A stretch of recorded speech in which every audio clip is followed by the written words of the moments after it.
வணக்கம். நீங்கள் இணைந்திருப்பது டான் தமிழொலியின் இரவு நேர பிரதான செய்திகளோடு. விரிவான செய்திகளுக்குள் செல்லும் முன்னர் முதலில் தலைப்புச் செய்திகள். தேர்தல் கூட்டாக அன்றி தேசத்தின் கூட்டாக தமிழ் தேசிய கூட்டமைப்பை மீள உருவாக்க வேண்டுமென நாடாளுமன்ற உறுப்பினர் சிவஞானம் ஸ்ரீதரன் அழைப்பு. தமிழ் பொது வேட்பாளர் குறித்தான புரிந்துணர்வு ஒப்பந்தம் நாளைய தினம் கைச்சாத்திடப்படவுள்ளது. தமது எதிர்காலத்தை நினைத்து மக்கள் வாக்களிக்க வேண்டுமென ஜனாதிபதி ரணில் விக்ரமசிங்க அறிவிப்பு. பெருந்தோட்ட தொழிலாளர்களுக்கு 2200 ரூபாய் சம்பளம் வழங்கப்பட வேண்டுமென நாடாளுமன்ற உறுப்பினர் விஜித் ஹேரத் வலியுறுத்தல். இந்திய வீட்டு திட்டம் இடைநிறுத்தப்பட்டமைக்கு காரணம் இலங்கை தரப்பிலிருந்து வீடு கட்ட காணிகள் தரப்படாமையே என இந்திய தூதுவர் வெளிப்படை. சர்வதேச நாணய நிதியத்தின் தூதுக்குழு ஒன்று அடுத்த வாரம் இலங்கை வருகை. தொடர்வது முதன்மைச் செய்தி. அனுசரணை வழங்குவோர் எப்பொழுதும் எம்மை பற்றி சிந்திக்கும் நாம் அறிந்த எம்மில் ஒருவர். மெலிபன் கிரி தாயை போன்ற நம்பிக்கை. தேர்தல் கூட்டாக அன்றி தேசத்தின் கூட்டாக தமிழ் தேசிய கூட்டமைப்பை மீள உருவாக்க வேண்டும் என நாடாளுமன்ற உறுப்பினர் சிவஞானம் ஸ்ரீதரன் தெரிவித்துள்ளார். தமிழ் தேசிய கூட்டமைப்பின் மீள உருவாக்குவதற்கு தமிழ் தேசிய தலைவர்கள் ஒவ்வொருவரும் ஒத்துழைக்க வேண்டும் என நாடாளுமன்ற உறுப்பினர் சிவஞானம் ஸ்ரீதரன் அழைப்பு விடுத்துள்ளார். யாழ்ப்பாணத்தில் இன்று இடம்பெற்ற தமிழ் மக்கள் கூட்டணியின் முதலாவது தேசிய மாநாட்டில் முதன்மை விருந்தினராக கலந்து கொண்டு உரையாற்றும் போதே அவர் இவ்வாறு குறிப்பிட்டார். ஈழத்தமிழர்களின் அடிப்படை மற்றும் அரசியல் உரித்துக்களை அங்கீகரித்து அர்த்தமுள்ள அரசியல் அதிகார பகிர்வின் மூலம் இனச் சமத்துவத்தை அங்கீகரிக்கின்ற பொருளாதார சுவீட்சமுள்ள இலங்கையை கட்டியெழுப்புவதற்கு இலங்கை அரசு தொடர்ந்தும் தவறி வருகிறது என்பதை பிராந்திய மற்றும் சர்வதேச அரசுகள் உணர்ந்து கொள்ளும் காலமும் நேரமும் நெருங்கி வந்திருப்பதை புரிந்து கொள்ள முடிகிறது. இத்தகையதோர் சாதகத்தன்மை மிக்க அரசியல் சூழ்நிலையில் ஈழத்தமிழர்களின் குரலை தமிழ் தேசியம் என்னும் இயங்கு தளத்தில் நின்று கூட்டுக்குரலாக ஒருங்கிணைக்க வேண்டியது அவசியமானது. இளைய தலைமுறை அரசியலாளர்களை வலுப்படுத்தல், மக்களை அரசியல் மயப்படுத்தல், மக்களின் உணர்ச்சியையும் திரட்சியையும் ஒரு புள்ளியில் சந்திக்க வைத்தல் உள்ளிட்ட அரசியல் செல்நெறிகளை செயலுறப்பெறச் செய்ய வேண்டியுள்ளது என்பதையும் நாம் அறிவோம். மேற்கூறிய அத்தனையையும் இனநலன் ஒன்றையே நோக்காக கொண்ட நல்ல தலைமைத்துவத்தால் மட்டுமே ஏற்படுத்த முடியும். வினைத்திறனான தலைமைத்துவ பண்புகளுள் இவை அனைத்தும் அடங்கும். இப்போது நம் இனத்துக்கு இருக்கும் மிகப்பெரிய இடைவெளி ஆதர்சன தலைமையற்ற தன்மையை, சனத்திரட்சியை உருவாக்கக்கூடிய ஜனவசியம் மிக்க மிக நேர்த்தியான தலைமைத்துவத்தை யாராலும் சரியான முறையில் கொடுக்க முடியவில்லை அல்லது அத்தகைய அணுகுமுறைகள் குறித்து சிந்திக்கவில்லை. ஆனால் அதற்கான களச்சூழலை உருவாக்க வேண்டியது காலப்பெரும் பணியாக எம்முன் உள்ளதை நாம் உணர தலைப்பட்டு ஆக வேண்டும். பொது எதிரியை எதிர்கொள்வதற்காக நமக்குள் உள்ள எதிர்ப்புணர்வுகளை புறந்தள்ளி ஒரு பொதுவான அரசியல் இயக்கத்துக்குள் நாம் நிலமும் புலமுமாக இணைய வேண்டும். இந்த புள்ளியில் தான் யதார்த்த புறநிலைகளை புரிந்தவர்களாக தனிப்பட்ட நலன்களை முன்னிறுத்தாது இன நலன்களை முன்னிறுத்தும் ஓர் கூட்டு தலைமையின் உருவாக்கம் குறித்தும் அத்தகைய நேர்கோட்டில் இயங்கும் ஒவ்வொரு கட்சிகளினதும் மரபார்ந்த தனித்துவங்களை பேணி ஒற்றுமைக்குள் வேற்றுமையும் வேற்றுமைக்குள் ஒற்றுமையும் காணுவது குறித்தும் கூட்டமைப்பை மீள உருவாக்குவது குறித்தும் அவ்வாறு மீளுருவாக்கம் பெறும் கூட்டமைப்பு என்பது தேர்தலுக்கான கூட்டமைப்பு என்பதை தாண்டி தேசத்துக்கான கூட்டமைப்பாக கட்டியெழுப்பப்பட வேண்டும் என்றும் அதற்கு தமிழ் தேசிய தலைவர்கள் ஒவ்வொருவரும் ஒத்துழைக்க வேண்டும் என்றும் இந்த மாநாட்டின் ஊடாக நான் அழைப்பு விடுக்கிறேன். இன்று தமிழ் தேசியம் சார்ந்த கட்சிகள் மக்களிடமிருந்து அந்நியப்பட்டு நிற்கின்றன. இங்குதான் உரிமை அரசியலை சலுகை அரசியல் வெல்கிறது. இந்த நிலைமையை சீர் செய்ய தமிழ் தேசிய அரசியல் மறுசீரமைப்பு முயற்சிகளை விரைவுபடுத்த வேண்டும். இனத்தின் விடுதலை குறித்த சிந்தனைகள் வலுக்குன்ற தொடங்கியிருக்கும் எங்களின் 2ஆம் தலைமுறையினிடத்தே எங்கள் அறப்போர் குறித்த புரிதல்கள் குறுகி இருப்பதை அவதானிக்க முடிகிறது. எமது சிந்தனைகளை மீள் வடிவமைப்புக்கு கொண்டு வருவதன் மூலம் காலத்தின் வேகத்துடனும் பூகோள மாற்றங்களுடனும் எமது மக்களின் அபிலாசை தளங்களில் இருந்து தடம் புரளாது பயணிக்க வேண்டியுள்ளது. இந்த நெருக்கடிமிக்க சூழலை எளிதாக கையாள்வதாயின் தமிழ் தேசிய கட்சிகளின் தலைவர்களும் பிரதிநிதிகளும் புலத்தில் இருந்தவாறு இனத்தின் விடுதலைக்காக அர்ப்பணிப்புடன் செயல்பட்டு வரும் உறவுகளும் ஒருங்கு சேர தம் அரசியல் பயணத்தை முன்கொண்டு செல்வதற்கான எதிர்கால வழி வரைபடம் ஒன்றையும் அதுசார் கொள்கை வகுப்புகளையும் உருவாக்க வேண்டும். எல்லா தரப்பினரையும் இணைத்து செயலாற்றுவதன் தேவை உணர்ந்த ஒருவனாக அந்த தளத்தின் இணைப்பு பாலமாக இருந்து என் எல்லா இயலுமைகளையும் கடந்தும் ஈழத்தமிழினத்தின் அரசியல் வேட்கையை சுமந்த பயணத்தின் பங்குதாரராக செயலாற்றுவதில் எனக்கிருக்கும் விருப்பையும் கடமையையும் நான் இவ்விடத்திலே வெளிப்படையாகவே பதிவு செய்கிறேன். அனுசரணை வழங்கியோர் எப்பொழுதும் எம்மை பற்றி சிந்திக்கும் நாம் அறிந்த எம்மில் ஒருவர். மெலிபன் கிரி, தாயை போன்ற நம்பிக்கை. தமிழ் பொது வேட்பாளர் குறித்தான புரிந்துணர்வு ஒப்பந்தம் நாளைய தினம் கைச்சாத்திடப்பட உள்ளது. தமிழ் பொது வேட்பாளர் குறித்தான புரிந்துணர்வு ஒப்பந்தம் நாளைய தினம் கைச்சாத்திடப்பட உள்ளதாக ஈழ மக்கள் புரட்சிகர விடுதலை முன்னணியின் தலைவர் சுரேஷ் பிரேமச்சந்திரன் தெரிவித்துள்ளார். புரிந்துணர்வு ஒப்பந்தம் குறித்து ஊடகங்களுக்கு தெளிவுபடுத்தும் ஊடகவியலாளர் சந்திப்பு இன்று இடம்பெற்ற போதே அவர் இதனை தெரிவித்தார். ஜனாதிபதி தேர்தல் எப்பொழுது நடைபெற இருக்கிறது தொடர்பாக தேர்தல் ஆணையகம் இந்த மாதம் முடிவதற்கு முன்பாக அதற்கான திகதிகளை அறிவிக்க இருப்பதாக சொல்லப்படுகிறது. சிங்கள தரப்பில் முக்கியமாக 3 வேட்பாளர்கள் களத்தில் இறங்குவதற்கு தயாராக இருக்கிறார்கள். ரணில் விக்ரமசிங்கே, சஜித் பிரேமதாசா, அனுரகுமார திசாநாயக்க ஆகியோர் களத்தில் நிற்கிறார்கள். இதனை விட பல்வேறுபட்ட சுயேட்சைகள் வருவதற்கான சாத்தியப்பாடுகள் இருக்கிறது. பொதுஜன பெரமுனையிலிருந்தும் ஒருவரை இறக்குவதற்கான முயற்சிகளும் இருப்பதாகவும் சொல்லப்படுகின்றது. தமிழ் மக்கள் தரப்பிலிருந்து எல்லா கட்சிகளுடனும் ஆதரவுடன் ஒரு பொது வேட்பாளரை நிறுத்துவது தொடர்பாக ஜனநாயக தமிழ் தேசிய கூட்டணி மற்றும் பல்வேறுபட்ட கட்சிகள் மத்தியில் பேச்சுவார்த்தைகள் நடத்தி ஒரு பொது வேட்பாளரை நிறுத்துவது என்பது தொடர்பான முடிவினை ஏற்கனவே எடுத்திருந்தோம். அது தொடர்பான ஒரு புரிந்துணர்வு ஒப்பந்தம் ஒன்று நாளை கையெழுத்தாக இருக்கிறது. அந்த புரிந்துணர்வு ஒப்பந்தம் என்பது எதிர்வரக்கூடிய ஜனாதிபதி தேர்தல் தொடர்பாக அதனை நாங்கள் ஒரு பொது வேட்பாளரை நிறுத்துவது தொடர்பாகவும் எதிர்காலத்தில் தமிழ் மக்களுடைய உரிமைகளை பெற்றுக் கொள்கின்ற நிலைகள் ஏற்படும் வரையில் தமிழ் சிவில் சமூகம் இந்த புரிந்துணர்வு ஒப்பந்தத்தில் கையெழுத்து வைக்கக்கூடிய கட்சிகள் போன்றவை தொடர்ந்து தமிழ் மக்களது கோரிக்கைகளை வென்றெடுப்பதற்கான ஒரு முயற்சிகளினுடைய முதல் கட்டமாகத்தான் நாளைய தினம் 22ஆம் தேதி நடைபெற இருக்கின்ற இந்த புரிந்துணர்வு ஒப்பந்தம் என்பது இருக்கிறது. புரிந்துணர்வு ஒப்பந்தத்தை தொடர்ந்தது நாங்கள் எமது வேட்பாளர் யார், இந்த வேட்பாளர் யார் என்ற அறிவித்தல் நிச்சயமாக வேட்பு மனுக்கள் கோரப்படுகின்ற பொழுது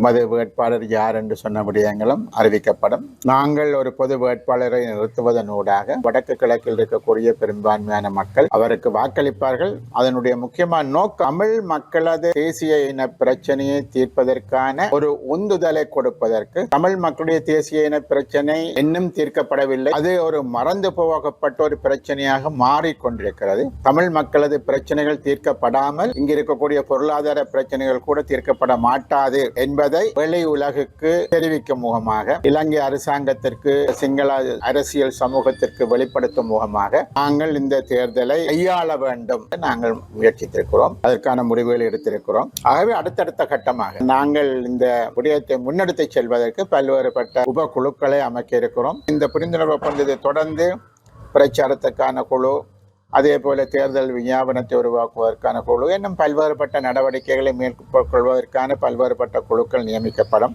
அது மாத்திரமல்லாமல் வடக்கு கிழக்கு மாத்திரமல்லாமல் தமிழ் மக்கள் வாழக்கூடிய ஏனைய பிரதேசங்களிலும் இதற்கான பிரச்சாரங்களை முன்னெடுத்து செல்வது தொடர்பாகவும் இதற்கான நடவடிக்கைகளும் மேற்கொள்ளப்படும். தமது எதிர்காலத்தை நினைத்து மக்கள் வாக்களிக்க வேண்டும் என ஜனாதிபதி ரணில் விக்ரமசிங்கே தெரிவித்துள்ளார். புலம்பெயர் தொழிலாளர்கள் தமது சேவை காலத்தை முடித்துக் கொண்டு நாடு திரும்பிய பின்னர் கௌரவமாக வாழக்கூடிய சூழல் உருவாக்கப்படும் என ஜனாதிபதி ரணில் விக்ரமசிங்கே தெரிவித்துள்ளார். குருநாகல் சத்தியவாதி விளையாட்டரங்கில் இன்று இடம்பெற்ற விகமணிக ஹரசரன் நிகழ்ச்சியின் ஆரம்ப நிகழ்வில் உரையாற்றும் போதே ஜனாதிபதி இதனை குறிப்பிட்டார். விசேஷයෙන්ම පෝර දුන්නේ නැත්තම් හරි අමාරු වැටෙන්න. ඔබේ මුදල් වලින් அமாருவே மிக கெனிச்சா. நாட்டிற்கு அந்நிய செலாவணியை ஈட்டி தந்து நாடு திரும்புபவர்களுக்கு புதிய வாழ்க்கையை தொடங்க அரசாங்கம் ஆதரவளித்துள்ளது. இது பரிசு அல்லது அன்பளிப்பு அல்ல. நீங்கள் செய்த சேவைக்கு நீங்கள் பெற்ற உரிமை என்றுதான் கூற வேண்டும். வெளிநாட்டிலிருந்து நாடு திரும்பிய பின்னர் பழைய தொழில்களில் ஈடுபட சிலர் விரும்புவதில்லை. வாழ்க்கையில் முன்னேறுவதற்கு அது மாத்திரம் போதாதென்று அவர்கள் நம்புகின்றார்கள். அப்படி அர்ப்பணிப்பும் வலிமையும் உள்ளவர்களுக்கு உதவும் வகையில் இந்த திட்டம் தொடங்கப்பட்டுள்ளது. அதை முழுமையாக பயன்படுத்திக் கொள்ளுமாறு கேட்டுக்கொள்கின்றேன். நாடு பொருளாதார நெருக்கடியை எதிர்கொண்ட போது நீங்கள் நாட்டுக்கு அந்நிய செலாவணியை ஈட்டி தந்தீர்கள். அவ்வாறு நிதி கிடைக்கவில்லை என்றால் நமது பொருளாதாரம் மீண்டு வராது. எப்பொழுதும் கடன் பெற்று பொருளாதாரத்தை முன்னேற்ற முடியாது. இதுவரை நாம் பெற்ற வெளிநாட்டு கடனை திருப்பி செலுத்தும் வகையில் சலுகைகளை பெற்றுள்ளோம். ஆனால் கடனை திருப்பி செலுத்துவதால் மாத்திரம் நமது பிரச்சினைகள் தீர்ந்துவிடாது. நமது அந்நிய செலாவணியை அதிகரிக்க வேண்டும். தேவையான அளவு அந்நிய செலாவணியை கிடைக்கும் வரை கடன் பெற வேண்டியுள்ளது. நாம் கடன் பெறும்போது நம் கடன் அதிகரிக்கின்றது. எனவே அந்நிய செலாவணி அளவை அதிகரிக்க முயற்சி மேற்கொள்ள வேண்டும். வெளிநாட்டு தொழிலுக்கு செல்பவர்களுக்கு முறையான பயிற்சி அளிப்பது அவசியம். தொழிலை முடித்துவிட்டு நாடு திரும்பும் போது தொழில்சார் அறிவு கொண்ட தொழில் முயற்சியாளர்களாக உங்களை மாற்ற தேவையான வேலை திட்டத்தை தயார் செய்யுமாறு அமைச்சருக்கு ஆலோசனை வழங்கியுள்ளேன். நாம் ஏற்றுமதி பொருளாதாரத்திற்கு செல்ல வேண்டும். வெளிநாட்டு முதலீடுகளை பெறுவதுடன் சுற்றுலா பயணிகளையும் நாட்டுக்கு அழைத்து வர வேண்டும். இந்த புதிய பாதையில் நாடு முன்னேற வேண்டும். மேலும் நாட்டில் விவசாயம் முன்னேற வேண்டும். நெல் உற்பத்தியை அதிகரிக்க வேண்டிய தேவை உள்ளது. அதற்காக விவசாய நவீனமயமாக்கல் திட்டத்தை தொடங்கியுள்ளோம். ஒரு நாடாக நாம் அச்சமின்றி முன்னேற வேண்டும். பாரிய அளவிலான நிறுவனங்களுக்கு முதலீட்டாளர்கள் அதிகம் வருகின்றார்கள். இது ஒரு நல்ல நிலைமையாகும். அதற்கு தேவையான வசதிகளை செய்து கொடுக்க அரசாங்கம் செயல்பட்டு வருகின்றது. ஆனால் அது மாத்திரமின்றி இந்நாட்டின் சாதாரண மக்களையும் முன்னேற்றுவதே எனது நோக்கமாகும். அதற்கு தேவையான வேலை திட்டத்தை நடைமுறைப்படுத்தியுள்ளோம். அதற்காக அஸ்விஸ்ம மற்றும் உரிமைய வேலை திட்டம் ஆரம்பிக்கப்பட்டது. உரிமைய வேலை திட்டத்தின் மூலம் நாட்டு மக்கள் அனைவரும் காணி உரிமைகளை பெற்றுக் கொள்கின்றார்கள். அத்துடன் சிறு மற்றும் நடுத்தர வர்த்தகர்களுக்கு தேவையான கடன்களை வழங்க 50 பில்லியன் ரூபாய் ஒதுக்கப்பட்டுள்ளது. இதன் மூலம் நாடு முன்னேறும் போது கீழ்மட்ட மக்களை முன்னேற்ற தேவையான திட்டத்தை தயாரித்துள்ளோம். நாட்டில் ஏற்றுமதி பொருளாதாரத்தை உருவாக்கும் போது நமது கிராமத்தின் பொருளாதார வளர்ச்சியில் தாம் அக்கறை செலுத்த வேண்டும். நாட்டின் பொருளாதார வளர்ச்சிக்கு பொறுப்பாக இருக்கும் அதேவேளை கிராமத்தின் வளர்ச்சிக்கு தேவையான உதவிகளையும் செய்து வருகின்றோம். மீண்டும் நாட்டின் எதிர்காலத்துடன் விளையாட முடியாது. அரசியல் என்பது பொய்யான வாக்குறுதிகளை அளிப்பதோ முகத்தை பார்த்து வாக்களிப்பதோ அல்ல. தமது எதிர்காலத்தை நினைத்து வாக்களிக்க வேண்டும். அதன்போது உங்கள் அனைவருக்கும் இருக்கும் பொறுப்பை நீங்கள் நினைவு கொள்ளுங்கள். දැන් අපි ආපහු ණය ගෙවන්න පුළුවන් විදියට සහන ඉල්ලගෙන තියෙනවා. ඒත් මතක තියාගන්න මේ ණය ගෙව්වයන් පස්සේ අපේ ප්‍රශ්න විසඳෙන්නේ නැහැ. இந்நிகழ்வில் பங்கேற்று உரையாற்றிய அமைச்சர் மனோஜ் நாணயக்கார இவ்வாறு குறிப்பிட்டார். බැංකු හරහා එවන්න ලංකා රෙමිට් පද්ධතිය ක්‍රියාත්මක කරගන්න. வெளிநாட்டு ஊழியர்கள் 2019ஆம் ஆண்டில் இலங்கைக்கு $6.1 பில்லியன் அனுப்பியதாலேயே ஒரு நாடாக காலூன்றி நிற்க முடிந்தது. 2022ஆம் ஆண்டில் இது $3 பில்லியன் குறைந்து போனது. எவ்வாறாயினும் இந்த வருடத்தின் இதுவரையான காலப்பகுதியில் $12 பில்லியன் வெளிநாட்டு தொழிலாளர்கள் இலங்கைக்கு அனுப்பியுள்ளனர். சில அரசியல் தலைவர்கள் டாலர்களை அனுப்ப வேண்டாம் என்று கூறி நாட்டின் அரசியல் நிகழ்ச்சி நிரலை செயற்படுத்த முயன்றனர். ஆனால் வெளிநாட்டு தொழிலாளர்கள் அவ்வகையான அரசியல் செயற்பாடுகளில் ஈடுபடவில்லை. நாட்டின் அடிப்படை தேவைகளுக்கு தேவையான அந்நிய செலாவணியை அரசாங்கம் ஈட்டிக் கொண்டுள்ளது. புலம்பெயர் தொழிலாளர்களை ஊக்குவிக்கும் வகையில் அரசாங்கம் பல சிறப்பு திட்டங்களை செயற்படுத்தி வருகின்றது. வாகன அனுமதி பத்திரத்தை விரைந்து வழங்குதல், 6 முறைக்கு மேலாக வெளிநாடு சென்றவர்களுக்கு பரிசு சான்றிதழ் வழங்குதல் உள்ளிட்ட திட்டங்களும் செயற்படுத்தப்படுகின்றன. புலம்பெயர் தொழிலாளர்களை தொழில் முனைவோராக மாற்றுவதற்கான வசதிகளை ஏற்படுத்திக் கொடுக்க அரசாங்கம் எதிர்பார்க்கின்றது. ගෘහස්ථාංශයේ රැකියා සඳහා පළවෙනි වරට යන අයට රුපියල් 10,000ක වවුචරයක් 6 පාරකට වඩා වැඩියෙන් රට ගිහිලා තියෙනවා නම්. தொடர்ந்து உரையாற்றிய ராஜாங்க அமைச்சர் ஜகத் புஷ்பகுமார் இவ்வாறு குறிப்பிட்டார். විපක්ෂ නායක කාර්යාලය පාර්ලිමේන්තු 3 වෙනි තට්ටුවේ 2022ஆம் ஆண்டில் ரணில் விக்ரமசிங்க எவ்வித நிபந்தனையுமின்றி நாட்டை கைப்பற்றி மக்களை அடக்குமுறையிலிருந்து விடுவிக்க முன்வந்தார். இன்று பங்களாதேஷை பாருங்கள். கடந்த முறை 300 நாடாளுமன்ற தொகுதிகளில் 224 தொகுதிகளை வென்ற ஷேக் ஹசீனா பிரதமராக தெரிவானார். அங்கு தோல்வி கண்ட அரசியல் குழுக்கள் மாணவர் இயக்கம் இணைந்து போராட்டத்தை ஆரம்பித்துள்ளனர். 2 வருடங்களுக்கு முன் இலங்கையில் இப்படி ஒரு சம்பவம் நடந்தது. நாட்டை தீக்கிரையாக்கி ஆட்சியை பிடிக்க சிலர் முயற்சிக்கின்றனர். இந்த விடயங்களை கருத்தில் கொண்டு மக்கள் தீர்மானம் எடுக்க வேண்டும் என கேட்டுக்கொள்கின்றேன். එතුමා ජනාධිපති වෙන්න කොහොම කියන කල්පනා කරේ. මම මේ ප්‍රවිෂ්ටයක් ගන්නෙ මේ වැඩසටහන ගැන මම මේ කියන්නම්. தொடர்ந்து கருத்து வெளியிட்ட வடமேல் மாகாண ஆளுநர் நசீர் அகமட் இவ்வாறு குறிப்பிட்டார். සංචාරක ක්ෂේත්‍රය විදේශ මුදල් ලැබීම් සහ வெளிநாட்டு கையிருப்பு $20 பில்லியன் அதிகரித்துள்ளது. பணவீக்கத்தை மட்டுப்படுத்த நடவடிக்கை எடுக்கப்பட்டுள்ளது. இலங்கை கடன் வழங்கிய நாடுகளுடன் கலந்தாலோசித்து $8 பில்லியன் நிவாரணத்தை பெற்றுக்கொள்ள முடிந்துள்ளது. அத்தகைய சோதனைகளை செய்த ஒரே அரசியல் தலைவராக ஜனாதிபதி ரணில் விக்ரமசிங்க மட்டுமே உள்ளார். අප නයන ලබාගත් ආදායම් ඉතා අඩු මට්ටමක තිබුණා. கால்நடை வளங்கள் அபிவிருத்தி ராஜாங்க அமைச்சர் டிபி ஹேரத் உரையாற்றுகையில் இவ்வாறு குறிப்பிட்டார். අතවාදී පිරිසක් ගත්ත ක්‍රියාමාර්ගත් එක්ක අපේ තිබිච්ච ක්‍රමවේදයේ දේශපාලන ක්‍රමවේදය වෙනස් කරන්න අපිට සිද්ධ වුණා. தொழில் மற்றும் வெளிநாட்டு வேலைவாய்ப்பு அமைச்சு வெளிநாட்டு பணியாளர்களின் உழைப்பை நாட்டுக்கு தேவையான வகையில் பயன்படுத்தியது. 2 வருடங்களாக நீடித்து வந்த கடுமையான பொருளாதார நெருக்கடியிலிருந்து நாட்டை மீட்டெடுக்க இந்த வெளிநாட்டு பணியாளர்கள் அளப்பரிய பங்களிப்பை வழங்கியுள்ளனர். ஜனாதிபதியினால் முன்னெடுக்கப்பட்ட வேலை திட்டத்தில் நம்பிக்கை கொண்ட புலம்பெயர் தொழிலாளர்கள் இந்த நாட்டுக்கு பணத்தை அனுப்ப முன்வந்தனர். தற்போது நாடு பொருளாதார ரீதியாக முன்னேறி வருகின்றது. தொடர்ந்து அதனை வலுவாக செயற்படுத்துவதற்கான பங்களிப்பை வழங்குவீர்கள் என்ற நம்பிக்கை உள்ளது. ඒවගේම විදේශ විනමය බිඳුවට හිඳිලා තියෙන වෙලාවක අපිට தொடர்ந்து உரையாற்றிய முன்னாள் அமைச்சர் அகிலவிராஜ் காரியவசம் இவ்வாறு குறிப்பிட்டார். ඒ ඉන්න රටවල් වල ඉන්න අයට පර්මිට්ස් ලබා දෙන්න තීරණය කරා. இலங்கைக்காக வெளிநாடுகளில் பாடுபடுவோரின் குடும்பங்களை பலப்படுத்தும் நோக்கிலேயே அரசாங்கம் இவ்வாறான திட்டங்களை செயற்படுத்துகின்றது. பொருளாதார நெருக்கடியான சூழ்நிலையில் உங்களை வலுவூட்ட அரசாங்கம் புதிய திட்டத்தை அறிமுகப்படுத்தியுள்ளது. இவற்றோடு அஸ்வசும உரிமைய போன்ற வேலை திட்டங்களின் கீழ் மக்களுக்கு நிவாரணம் வழங்கப்படுகின்றது. இந்த நிவாரணங்களை கொண்டு வாழ்க்கையை பலப்படுத்திக் கொள்ளுமாறு கேட்டுக்கொள்கின்றோம். තවත් අමාරු අයට විශේෂයෙන්ම ඒගොල්ලන්ට ප්‍රතිපාදන ලබා දෙන්න මේ අමාරු වෙලාවේ තීරණය කළා තියෙනවා. இலங்கையின் பொருளாதாரத்திற்கு புலம்பெயர் தொழிலாளர்களின் பங்களிப்பை பாராட்டுவதற்காக நாடு முழுவதும் ஏற்பாடு செய்யப்பட்ட விகமணிக ஹரசரன் நிகழ்ச்சி வடமேற்கு மாகாணத்தில் ஆரம்பிக்கப்பட்டது. குருநாகல் சத்தியவாதி விளையாட்டரங்கில் இடம்பெற்ற நிகழ்வில் ஜனாதிபதி ரணில் விக்ரமசிங்க பங்கேற்றார். இதில் குருநாகல், புத்தளம், அனுராதபுரம், மாத்தளை, கேகாலை ஆகிய மாவட்டங்களைச் சேர்ந்த புலம்பெயர் தொழிலாளர்கள் 5000 பேர் கலந்து கொண்டனர். இலங்கை வெளிநாட்டு வேலைவாய்ப்பு பணியகம் நடாத்தும் நலன்புரி உதவி திட்டத்தின் கீழ் தொழில் முனைவோர்களை உருவாக்குவதற்கு புலம்பெயர் தொழிலாளர்கள் பரிந்துரைக்கும் சுயதொழிலை ஆரம்பிக்க தேவையான நிதி மூலதனமாக தலா 50,000 ரூபாவை ஜனாதிபதி இதன்போது வழங்கினார். புலம்பெயர் சமூகத்தை பொருளாதார ரீதியாகவும் சமூக ரீதியாகவும் வலுப்படுத்தவும், புலம்பெயர் தொழிலாளர்களின் உரிமைகளை உறுதிப்படுத்தவும் தேவையான கொள்கைகளை வகுப்பதற்கான கருத்துக்களையும் பரிந்துரைகளையும் ஜனாதிபதி பெற்றுக் கொண்டதுடன் அவர்களின் நலன்களையும் கேட்டறிந்து கொண்டார். இந்த நிகழ்வில் ராஜாங்க அமைச்சர் சாந்த பண்டார, தொழிலமைச்சின் செயலாளர் RPA விமலவீர உள்ளிட்ட பலர் கலந்து கொண்டனர்.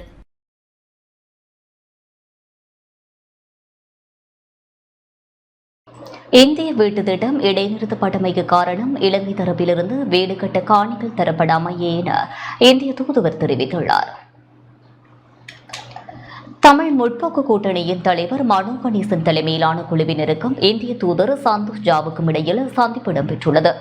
இதன்போது இன்றைய அரசியல் நிலைமை, இலங்கை பொருளாதார அபிவிருத்திக்கான இந்திய உதவிகள், மலையகத்துக்கான பிரத்யேக கல்வி, தொழில்நுட்ப துறைகளுக்கான உதவிகள் குறித்து கலந்துரையாடப்பட்டது. மேலும் அடுத்த மாதம் கட்டி முடிக்கப்படும் என்ற உறுதிமொழியுடன் ஆரம்பித்து வைக்கப்பட்ட 4ஆம் கட்ட இந்திய வீடமைப்பு திட்டம் இடைநிறுத்தப்பட்டுள்ளமைக்கு காரணம் இலங்கை தரப்பிலிருந்து வீடு காணிகள் தரப்படாமையே எனவும், இந்த விவகாரத்தில் இந்திய தரப்பில் எவ்வித தாமதமும் இல்லை எனவும் இந்திய தூதுவர் சந்தோஷ் ஜா தமிழ் முற்போக்கு கூட்டணியினரிடம் தெரிவித்துள்ளார். 4ஆம் கட்ட இந்திய வீடமைப்பு திட்டத்துக்கு மேலதிகமாக இந்திய அரசு விஞ்ஞானம், ஆங்கிலம், தொழில்நுட்ப கல்வி, கணிதம் ஆகிய துறைசார் ஆசிரியர் பயிற்சி மாணவர்களுக்கான அபியாச கோப்பிகள், பாடசாலை பைகள் வழங்கல், தோட்ட தொழிலாளர்களின் வீடுகளுக்கு சூரிய சக்தி மூலமான விளக்குகள், ஸ்மார்ட் வகுப்பறைகள், பாடசாலை பௌதிக கட்டுமானங்கள், தொண்டமான் தொழில்நுட்ப நிலையத்தை தரம் உயர்த்துதல் போன்ற உதவிகளை வழங்க உள்ளதாக இந்திய தூதுவர் சந்தோஷ் ஜா உறுதியளித்தார். இச்சந்திப்பில் நாடாளுமன்ற உறுப்பினர்களான வேலுகுமார், உதயகுமார் ஆகியோர் கலந்து கொண்டனர். பெருந்தோட்ட தொழிலாளர்களுக்கு 2200 ரூபாய் சம்பளம் வழங்கப்பட வேண்டும் என நாடாளுமன்ற உறுப்பினர் விஜித் ஹேரத் தெரிவித்துள்ளார். பெருந்தோட்ட தொழிலாளர்களின் சம்பள விடயத்தில் தொழில் அமைச்சினால் வெளியிடப்பட்ட வர்த்தமானி சம்பள நிர்ணய சபையின் ஆணைக்குழு ஊடாக பிரகடனப்படுத்தப்பட்டதாக தேசிய மக்கள் சக்தியின் நாடாளுமன்ற உறுப்பினர் விஜித் ஹேரத் தெரிவித்துள்ளார். கொட்டகலை பகுதியில் இன்று இடம்பெற்ற மக்கள் சந்திப்பில் கலந்து கொண்டு கருத்து தெரிவித்த போதே அவர் இதனை தெரிவித்தார்.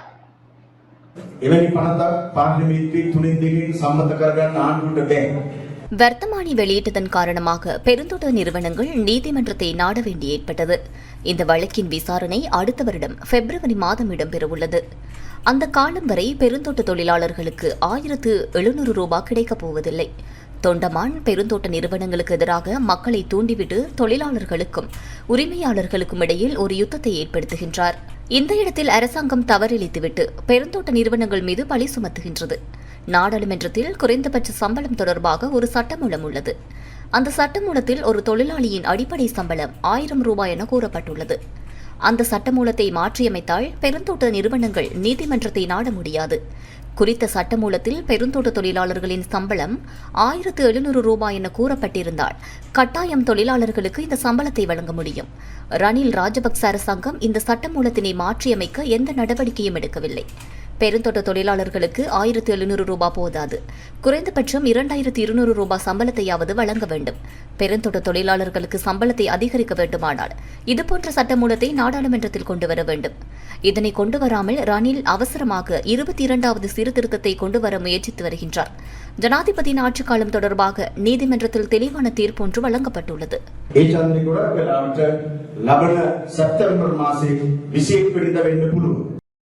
அறிவு சார்ந்த நடவடிக்கைகள்ல நாங்கள் முன்னுக்கு நிக்கிறோம். நம்முடைய பிள்ளைகளை வழி நடத்தோம். அது மிக தெளிவாக. ஆகவே தேசிய மக்கள் சக்தி திறந்திருக்கின்றது. உங்கள் எல்லாரையும் நாங்கள் அதை கலைக்கின்றோம். நீங்க எல்லாரும் செயல்படுவீர்கள். அடுத்து வருகின்ற இந்த தேர்தல் மிக கிட்டத்தில் இன்னொரு 2.5 மாதத்தில் இந்த தேர்தல் நடக்க இருக்கின்றது. நீங்க மாறினாவே போதும். நீங்க யாரையும் போய் மாத்திடாதீங்க. ஏன்னா வேற எங்கிட்டாவது மாத்தி விட்டுருவீங்க. சரிங்களா? நீங்க ஒரு ஆள் மாறினா போதும், நாடு தானா மாறும். மலையக பெருந்தோட்ட தொழிலாளர்களுக்கு விசேட கொடுப்பனவை வழங்க வேண்டும் என இலங்கை தொழிலாளர் காங்கிரஸ் கோரிக்கை விடுத்துள்ளது. மலையக பெருந்தோட்ட தொழிலாளர்களுக்கு 5000 ரூபாய் கொடுப்பனவை அரசாங்கம் வழங்க வேண்டும் என இலங்கை தொழிலாளர் காங்கிரசின் தலைவர் செந்தில் தொண்டமான் கோரிக்கை விடுத்துள்ளார். ஊடகங்களுக்கு நேற்று கருத்து தெரிவித்த போதே அவர் இதனை குறிப்பிட்டார்.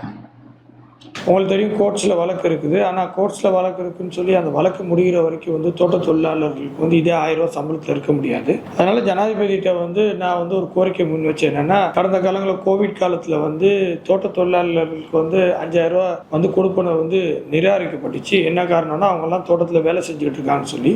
பட் அப்போ இருந்த பிரதம மந்திரியோட செயலாளராக இருந்த போது நான் பிரதம மந்திரிட்ட முழுமையாக அது சம்பந்தமான ஒரு ஆய்வு ஒன்று செஞ்சு ரிப்போர்ட் ஒன்று கொடுத்துருந்தேன்.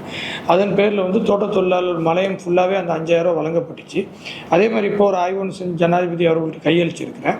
அதில் மொத்தமாக கேஷுவல் ஒர்க்கர்ஸ் எத்தனை, பெர்மனன்ட் ஒர்க்கர்ஸ் எத்தனை, நிரந்தர தொழிலாளி எத்தனை பேர் இருக்காங்க, தற்காலிக தொழிலாளி எத்தனை பேர் இருக்காங்க, அது போய் எல்லாம் ஒவ்வொரு மாவட்டத்தில் எவ்வளோ வேலை செய்கிறாங்க, இதனால் பொருளாதார இந்த வீழ்ச்சியில் அவங்க எவ்வளோ பாதிப்படைஞ்சிருக்காங்க, இதெல்லாம் ஜனாதிபதியோட கவனத்துக்கு தெளிவுபடுத்தியிருக்கேன். அதை அவர் பார்த்துட்டு கண்டிப்பாக தோட்ட தொழிலாளருக்கு தன்னோட ஆதரவு எப்போதும் இருக்கும், அது முழுமையாக அவங்களுக்கு உதவி செய்யணுங்கிற ஒரு பாசிட்டிவான பதில் கொடுத்துருந்தாரு. என்னோட ரிப்போர்ட்டையும் என்னோட வேண்டுகோளையும் சம்மந்தப்பட்ட அதிகாரிகளுக்கு அமைச்சிருக்கிறாரு, பணிப்புரை வழங்கியிருக்கிறாரு. விரைவில் இதுக்கு ஒரு சாதகமான முடிவு ஒன்று தர சொல்லி. அதனால் நான் எதிர்பார்க்குறேன், விரைவில் ஒரு இன்டரீம் ரிலீஃப் ஒவ்வொரு மாதம் இந்த கோர்ட்ஸில் தீர்ப்பு வரைக்கும் ஜனாதிபதி அவர்களால் வழங்கப்படும்னு நான் எதிர்பார்த்துட்டு இருக்கேன். எவ்வாறு அஸ்மா திட்டத்தில் பொருளாதாரத்தில் பாதிப்படைஞ்சவங்களுக்கு அரசாங்கம் உதவித்தொகைகள் கொடுத்து உதவுது. அதே மாதிரி அரசாங்கத்தால் வெளியிடப்பட்ட வர்த்தமானி கோர்ட்ஸில் நிலுவையில் இருக்கிறதுனால அரசாங்கம் அதை முன் வந்து தற்காலிகமாக இந்த கொடுப்பனவுகள் வழங்கணுங்கிறது கோரிக்கையை முன் வச்சு. சர்வதேச நாணய நிதியத்தின் தூதுக்குழு ஒன்று அடுத்த வாரம் இலங்கை வரவுள்ளது. சர்வதேச நாணய நிதியத்தின் தூதுக்குழு ஒன்று அடுத்த வாரம் இலங்கைக்கு வருகை தரவுள்ளதாக நிதி ராஜாங்க அமைச்சர் ஷேகான் சேமசிங்க தெரிவித்துள்ளார். இலங்கையின் பொருளாதாரத்தில் ஏற்பட்டுள்ள முன்னேற்றம் மற்றும் அதற்கான வழிவகைகள் தொடர்பில் கலந்துரையாடுவதற்காக இந்த தூதுக்குழு இலங்கை வரவுள்ளது.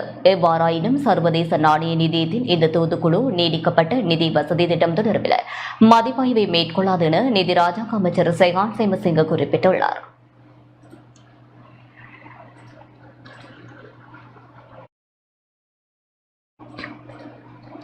இருபத்தி 4 திறந்த சமுதாய பல்கலைக்கழகங்களை ஆரம்பிக்க வேண்டும் என எதிர்க்கட்சித் தலைவர் சஜித் பிரேமதாச தெரிவித்துள்ளார். திறமை வாய்ந்த கற்றறிந்த புத்திஜீவிகள் சமூகத்தை உருவாக்க 24 நிர்வாக மாவட்டங்களிலும் 24 திறந்த சமுதாய பல்கலைக்கழகங்கள் திறக்கப்படும் என எதிர்க்கட்சித் தலைவர் சஜித் பிரேமதாச தெரிவித்துள்ளார். பிரபஞ்சம் தகவல் தொழில்நுட்ப வேலை திட்டத்தின் கீழ் 351வது கட்டமாக 11,77,000 ரூபாய் பெறுமதியான ஸ்மார்ட் வாக்குப்பறை உபகரணங்கள் மற்றும் அகராதிகள் என்பன கண்டி உடுநுவர தவழ்கள வெளிகள உடு அழுதனிய மகா வித்தியாலயத்திற்கு வழங்கி வைக்கும் நிகழ்வு இன்று இடம்பெற்றது. இந்நிகழ்வில் உரையாற்றும் போதே அவர் இவ்வாறு தெரிவித்தார். දරුවගේ අවසාන වසරට පෙර වසරේ அறிவை மையமாக கொண்ட பொருளாதாரத்தை கட்டியெழுப்ப கற்றோர் நிறைந்த புத்திஜீவிகள் சமூகத்தை உருவாக்க வேண்டிய தேவை காணப்படுகின்றது. இதற்கு எமது நாட்டில் 24 நிர்வாக மாவட்டங்களிலும் 24 திறந்த சமுதாய பல்கலைக்கழகங்களை ஆரம்பிக்க வேண்டும். இலங்கையில் ஏற்கனவே திறந்த பல்கலைக்கழகங்கள் அமைந்து காணப்படுகின்றன. இதில் ஒரு மாணவராக திறந்த சமுதாய பல்கலைக்கழகங்களை மாவட்ட மட்டங்களில் நிறுவி உயர்கல்விக்கான பிரவேசத்தை அதிகரிக்க வேண்டும். இதன் காரணமாக கற்றறிந்த புத்திஜீவிகள் சமூகத்தில் அதிகரிக்கும் வாய்ப்பு ஏற்படும். படித்த புத்திஜீவிகளும் அறிஞர்களும் நிபுணத்துவம் வாய்ந்தவர்களும் அதிகளவில் உருவாகுவார்கள். இதன் மூலம் பலரும் உயர்கல்விக்கான வாய்ப்பை பெறுவதுடன் உயர்கல்வி தகைமை திறமைகளுடன் கூடிய சம்பளம் பெறும் வேலைக்கு செல்லக்கூடிய தலைமுறை உருவாகும். ලිප්ටන් මටරවමට යන්නේ. එතකොට එක්සත් රාජධානියේ අවසාන කැම්පස් වසරට පෙර යුනිවර්සිටි වසරට පෙර විශ්වවිද්‍යාල වසරට පෙර முட்டை இறக்குமதியில் அரசாங்கம் கவனம் செலுத்தியுள்ளது. முட்டை இறக்குமதியில் அரசாங்கம் மீண்டும் கவனம் செலுத்தி வருவதாக வர்த்தக அமைச்சு தெரிவித்துள்ளது. உள்ளூர் முட்டை உற்பத்தியாளர்கள் தொடர்ந்து அதிக விலையை பராமரித்து வருவதால் இந்த முடிவு எடுக்கப்பட்டுள்ளதாக அமைச்சின் பேச்சாளர் குறிப்பிட்டுள்ளார். மேலும் உள்ளூர் உற்பத்தியாளர்கள் விலையை உயர்த்துவதற்காக சந்தைக்கு வெளியிடப்படும் முட்டைகளின் எண்ணிக்கையை வேண்டுமென்றே மட்டுப்படுத்துவதாக பேச்சாளர் சுட்டிக்காட்டினார். முட்டை உற்பத்தியை மேலும் கட்டுப்படுத்தவும் அதிக விலையை பராமரிக்கவும் இந்த உற்பத்தியாளர்கள் இறைச்சிக்காக விலங்குகளை விற்பனை செய்வதாக அவர் மேலும் குறிப்பிட்டார். எவ்வாறாயினும் இந்த விடயம் தொடர்பான கலந்துரையாடல் நாளை நடைபெறவுள்ளதாக தெரிவிக்கப்படுகின்றது. அதற்கு தற்போது நிலவும் பிரச்சினைக்கு தீர்வு காண்பதற்கான மேலதிக நடவடிக்கைகள் பரிசீலிக்கப்படும் எனவும் அவர் குறிப்பிட்டார்.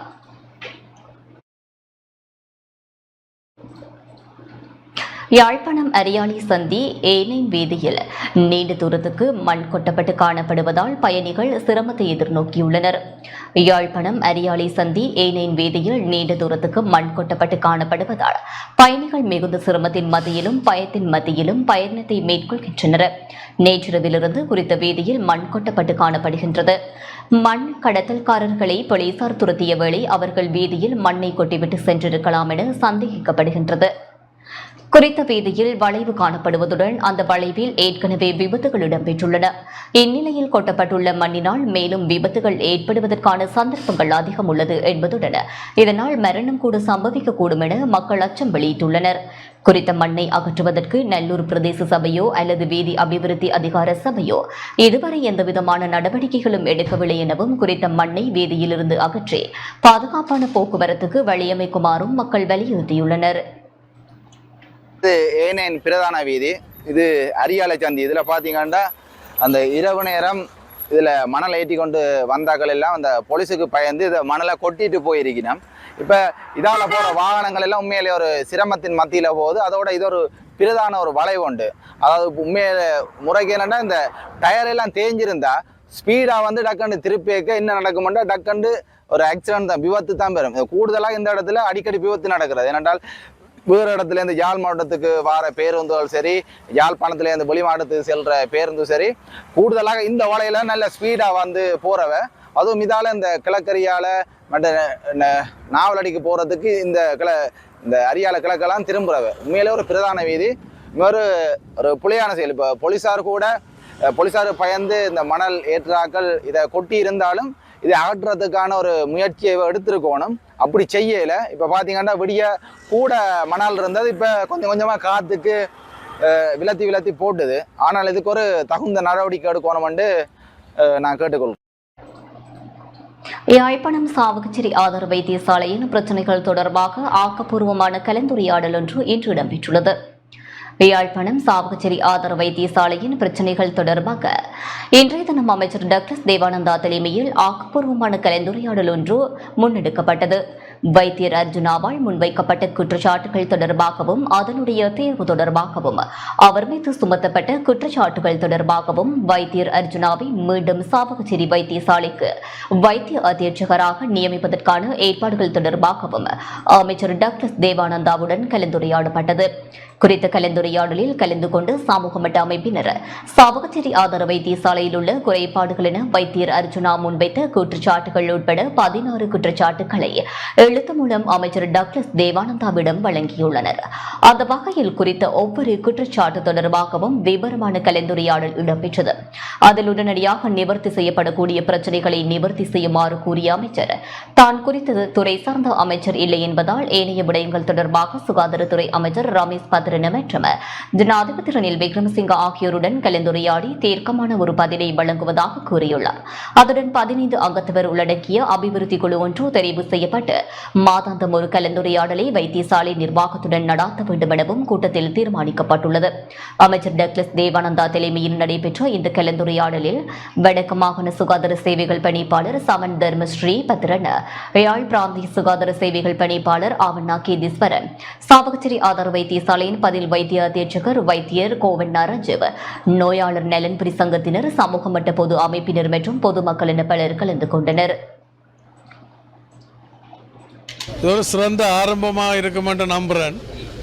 அப்போ 2 தரப்பும், அதாவது இந்த வைத்தியசாலையினுடைய நிர்வாக தரப்பு இல்லை மாகாண சபை தரப்பும், அதே நேரத்தில் இந்த மக்களுடைய பிரதேச அபிவிருத்தி குழுவுக்கும் இடையில் ஒரு புரிந்துணர்வை உருவாக்கி விட்டிருக்குது.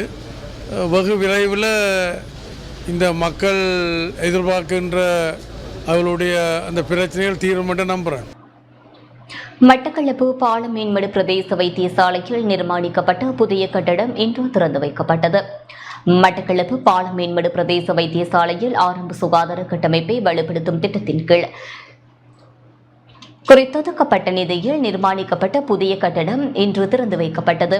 கிழக்கு மாகாண ஆளுநர் செந்தில் தொண்டமான் மற்றும் ராஜாங்க அமைச்சர் எஸ் வி ஆலேந்திரன் ஆகியோரினது கட்டடத்தை திறந்து வைத்தனர்.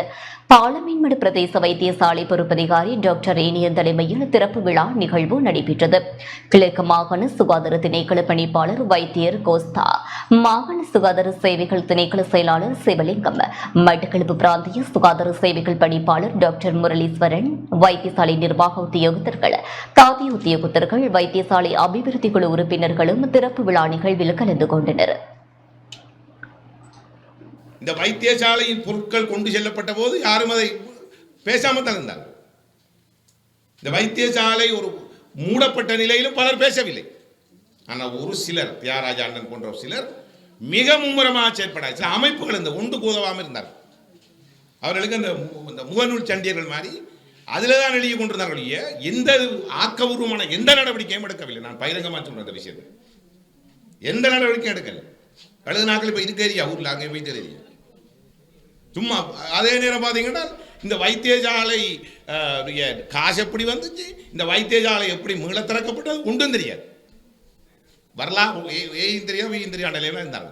ஆனால் இந்த பகுதியை நேசித்தவர்கள், இந்த பகுதியில் இந்த வைத்தியசாலை மீள திறக்கப்படும் என்று விரும்பிய ஒரு சில நலன் விரும்பியலுடைய அன்றைய கோரிக்கை தான் இன்றே இந்த வைத்தியசாலை திறக்கப்பட்டு டாக்டர் இனியன் அவர்கள் சொன்னது போல 2 வருடத்துக்குள்ளே பல விருதுகளை இந்த வைத்தியசாலை பெற்றிருக்கிறது. மற்ற சேவைகள் எல்லாமே நிதானமாக செய்யலாம். ஆனால் அந்த ஹாஸ்பிட்டல் வைத்தியசாலைகள்லாம் உடனே அட்டென்ட் பண்ணணும். யாருக்கு எந்த நேரத்தில் ஹார்ட் அட்டாக் வரும், யாருக்கு எந்த நேரத்தில் கீழே ரோட்டில் தடுக்கட்டி கீழே விழுவாங்க, இதெல்லாம் நம்மளுக்கு சொல்லவே முடியாது. அப்போ எவ்வளோ வேலை இருந்தாலும் அனைத்து வேலையும் ரத்து செஞ்சுட்டு இன்றைக்கி இருக்க டெக்னாலஜி அட்வான்டேஜில் நீங்கள் எப்படி அதை பயன்படுத்திங்கன்னு எனக்கு தெரியாது. இமெயிலா, வாட்ஸ்அப்பா, அதெல்லாம் உங்கள் பிரியம். நாளை கிளம்புற ஹாஸ்பிட்டல் பில்டிங் நாங்கள் திறக்கும் போது ஹாஸ்பிட்டல் கமிட்டி இருக்கணும். உடனடியாக அதை ஏற்பாடு பண்ணி இப்போ மினிஸ்டரோட வேண்டுகோளுக்கு எனக்கு அதை செஞ்சு முடிச்சாச்சு. அடுத்த 2வது அமைச்சர் சொன்னார் என்னென்னா, இந்த பில்டிங் பூட்டி வச்சுருக்கனால யாருக்கு லாபம்? கான்ட்ராக்டருக்கு லாபம் இல்லை, சுகாதார அமைச்சுக்கு ஹெல்த்துக்கு லாபம் இல்லை, யாருக்குமே லாபம் இல்லை. அப்போ எதுக்கு இந்த பில்டிங்கை பூட்டி வச்சுக்கிட்டு இருக்கோம்? உடனடியாக திறப்போம்னு சொன்னோன்னே எனக்கு தெரிஞ்சு 14 மணி நேரத்தில் நான் கவர்னர் ஆன பிறகு 3 மாதத்தில் ஒரு ஹாஸ்பிட்டல் பில்டிங்கே கட்டி திறந்துருக்கோம் அம்பாறையில். அடுத்து இதுதான் 14 மணி நேரத்தில், நேற்று நைட்டு 8 மணிக்கு சொன்னால் இன்றைக்கி 12 மணிக்கு திறந்துருக்கோம். மட்டக்களப்பு பாலமேன்மடு வைத்தியசாலையின் தேவைகளை பூர்த்தி செய்து வழங்குமாறு கிழக்கு மாகாண ஆளுநர் செந்தில் தொண்டமான் அதிகாரிகளுக்கு பணிப்புரை விடுத்தார். மட்டக்களப்பு மாநகர சபைக்குட்பட்ட பாலமேன்மடு பிரதேச வைத்தியசாலையின் தேவைகளை பூர்த்தி செய்து வழங்குமாறு கிழக்கு மாகாண ஆளுநர் செந்தில் தொண்டமான் அதிகாரிகளுக்கு பணிப்புரை விடுத்துள்ளார். பல்வேறு குறைபாடுகள் காரணமாக மூடப்பட்டிருந்த பாலமேன்மடு வைத்தியசாலை ராஜாங்க அமைச்சர் வியாழேந்திரனின் முயற்சி காரணமாக மீண்டும் திறக்கப்பட்டு இயங்கி வருகின்றது. ராஜாங்க அமைச்சர் வியாழேந்திரன் வேண்டுகோளுக்கு அமைய பாலமேன்மடு வைத்தியசாலைக்கு நேற்றிரவு திடீர் விஜயம் ஒன்றை மேற்கொண்ட ஆளுநர் அங்குள்ள நிலைமைகளை பார்வையிட்டு அங்குள்ள குறைபாடுகளை தீர்க்குமாறு அதிகாரிகளுக்கு பணிப்புரை விடுத்தார்.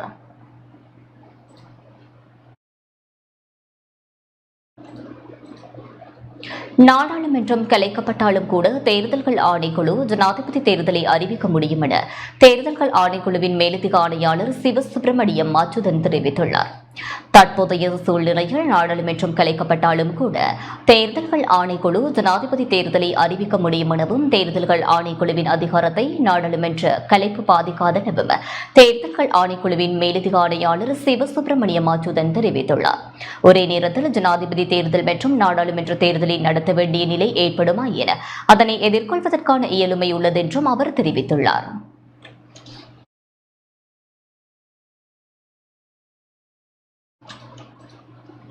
மட்டக்களப்பு மாவட்ட பாராளுமன்ற உறுப்பினர் அலிசாஹிர் மௌலானாவால் மட்டக்களப்பில் அபிவிருத்தி திட்டங்களுக்கு நிதிகள் வழங்கப்பட்டன. மட்டக்களப்பு மாவட்ட பாராளுமன்ற உறுப்பினர் அலிசாஹிர் மௌலானாவின் பன்முகப்படுத்தப்பட்ட நிதி ஒதுக்கீட்டுக்கான ஆவணங்களை கையளிக்கும் 2ஆம் கட்ட நிகழ்வு இன்று நடைபெற்றது. பொது நிறுவனங்கள், பாலர் பாடசாலைகள், விளையாட்டுக் கழகங்கள், பள்ளி வாயில்கள் போன்ற நிறுவனங்களுக்கான நிதி ஒதுக்கீட்டு ஆவணங்களை பாராளுமன்ற உறுப்பினர் கையளித்தார்.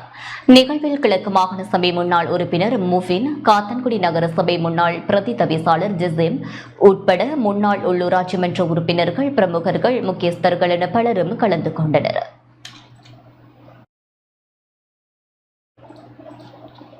மருமகனின் தாக்குதலுக்கு இலக்காகி மாமனார் உயிரிழந்த சம்பவம் அம்பாறை சாய்ந்தமருதில் பதிவாகியுள்ளது.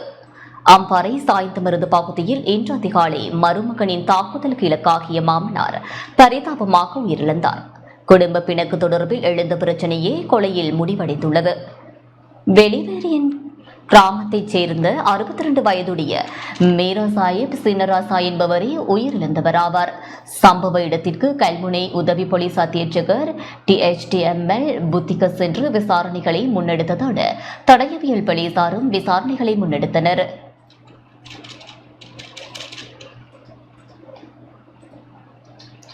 கரந்தணிய மகா வித்தியாலயத்தில் கல்வி கற்கும் மாணவர் ஒருவர் ஹெக்கடுவ ஆற்றில் நீராட சென்று நீரில் மூழ்கி உயிரிழந்துள்ளதாக போலீசார் தெரிவிக்கின்றனர். எல்பிட்டிய பிரதேசத்தில் வசிக்கும் சஸ்மிக சுதம் என்ற 16 வயதுடைய மாணவனை இவ்வாறு உயிரிழந்துள்ளார். நேற்று மாலை தன்சலைக்கு செல்வதாக பெற்றோரிடம் கூறிவிட்டு தனது நண்பர்களுடன் வீட்டிலிருந்து புறப்பட்டதாக அவரது தந்தை தெரிவித்துள்ளார். ஹெக்கடுவ ஆற்றில் குளிப்பதற்காக 9 பேர் சென்றுள்ளதுடன் மாலை 5:30 மணியளவில் 5 பேர் நீரில் மூழ்கினர். அவர்களில் 4 பேர் அப்பகுதி மக்கள் மீட்கப்பட்டுள்ள போதும் ஒருவர் காணாமல் போயிருந்தார். சஸ்மிக நீரில் மூழ்கி காணாமல் போனதை அடுத்து நேற்றிரவு வரை போலீஸ் உயிர்காக்கும் படையினருக்கும் பிரதேசவாசிகளும் தேடினர். இந்நிலையில் ஹெக்கடுவர் ரயில் பாலத்திற்கு அருகில் உள்ள ஆற்றில் இன்று காலை மாணவனின் சடலம் மீட்கப்பட்டுள்ளதாக போலீசார் தெரிவித்தனர்.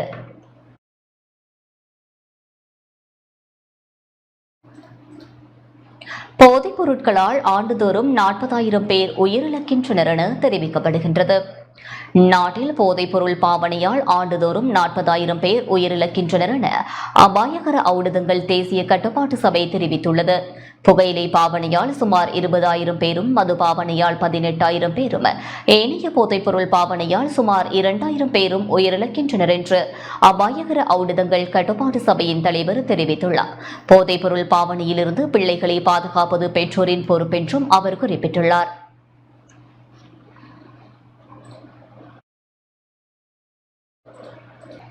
சிறுவர்கள் மத்தியில் சுவாச நோய்களின் தாக்கம் அதிகரித்துள்ளதாக விசேட வைத்தியர் தீபால் பெரேரா தெரிவித்துள்ளார். நாட்டில் சிறுவர்கள் மத்தியில் ஆஸ்துமா மற்றும் சுவாச நோய்களின் தாக்கம் தற்போது அதிகரித்துள்ளதாக தகவல்கள் வெளியாகியுள்ளன. இதனால் இருமல் உள்ள சிறுவர்கள் முகக்கவசம் அணியுமாறு கோரிக்கை விடுக்கப்பட்டுள்ளது. குறித்த தகவல்களை ரிஜ்வே சீமாட்டி சிறுவர் வைத்தியசாலையின் விசேட வைத்தியர் தீபால் பெரேரா தெரிவித்துள்ளார். அவர் மேலும் கருத்து தெரிவிக்கையில், இன்ஃபுளுவென்சா மற்றும் சாதாரண வைரஸ் தொற்று என்பன தற்போது பரவி வரும் நிலையில் அது தொடர்பில் அவதானமாக இருக்குமாறு அவர் கோரிக்கை விடுத்துள்ளார். தற்போதைய காலத்தில் வைரஸ் தொற்று ஒன்று பரவி வருவதால் அனைவரும் உரிய சுகாதார நடைமுறைகளை பின்பற்றுமாறும் அறிவுறுத்தியுள்ளார். இருமல் உள்ளவர்கள் முகக்கவசம் அணிவதால் குறித்த வைரஸ் தொற்று பரவல் அடைவதிலிருந்து பாதுகாப்பு பெற முடியும் எனவும் விசேட வைத்தியர் தீபால் பெரேரா குறிப்பிட்டுள்ளார்.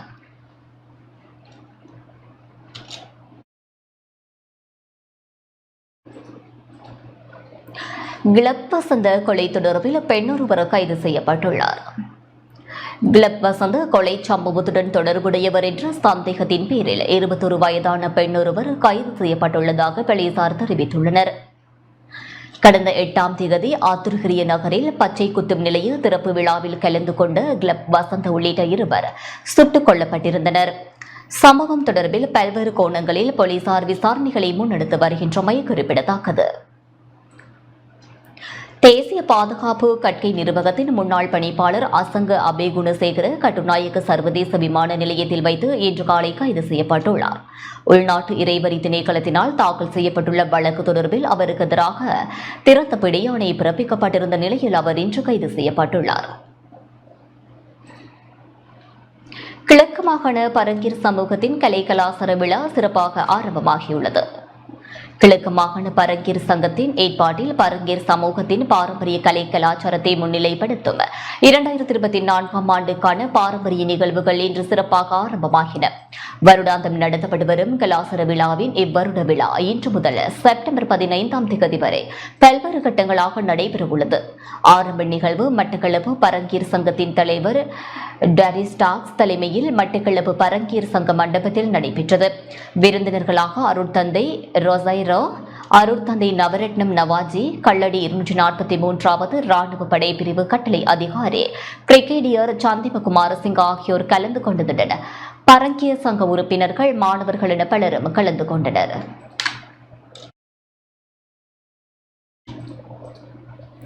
இலங்கை வந்த சீசல்ஸின் பாதுகாப்பு படைகளின் பிரதானி இன்று காலை சீசல்ஸ் புறப்பட்டார்.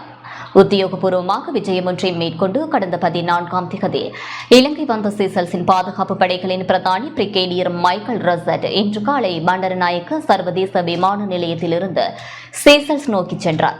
இந்த விஜயத்தின் போது பிரிகேடியர் மைக்கேல் ரசட் ஜனாதிபதி ரணில் விக்ரமசிங்க தலைமை அதிகாரியும் ஜனாதிபதியின் தேசிய பாதுகாப்பு ஆலோசகருமான சாகல ரத்நாயக்க, பாதுகாப்பு ராஜாங்க அமைச்சர் பிரமித பண்டார தென்னகோன், பாதுகாப்பு படைகளின் பிரதானி ஜெனரல் சவேந்திர சில்வா மற்றும் கடற்படை தளபதி வைஸ் அட்மிரல் பிரியந்த பெரேரா ஆகியோரிடம் இருதரப்பு முக்கியத்துவம் வாய்ந்த விடயங்கள் குறித்து கலந்துரையாடினார். மேலும் பாதுகாப்பு படைகளின் பிரதானி சீசல்ஸ் வெலிசரவில் உள்ள கடற்படை படகு கட்டட தளம் மற்றும் ஜெனரல் சர் ஜான் கொத்தலாவல பாதுகாப்பு பல்கலைக்கழகம் ஆகியவற்றை பார்வையிட்டதுடன் திருகோணமலையில் உள்ள கடற்படை மற்றும் கடல்சார் அகாடமியால் மிட்ஷிப்மேன்களின் ஆணையிடும் அணிவகுப்பிலும் கலந்து கொண்டார். திருகோணமலையில் உள்ள சிறப்பு படகு படை தலைமையகத்தில் கதிர் இயக்கம் மற்றும் அணு சம்பவ காட்சி பாடத்துடன் கூடிய கடல்சார் போட்டிங் பயிற்சிக்கான சான்றிதழ் வழங்கும் நிகழ்விலும் அவர் தலைமை தாக்கியமை குறிப்பிடத்தக்கது.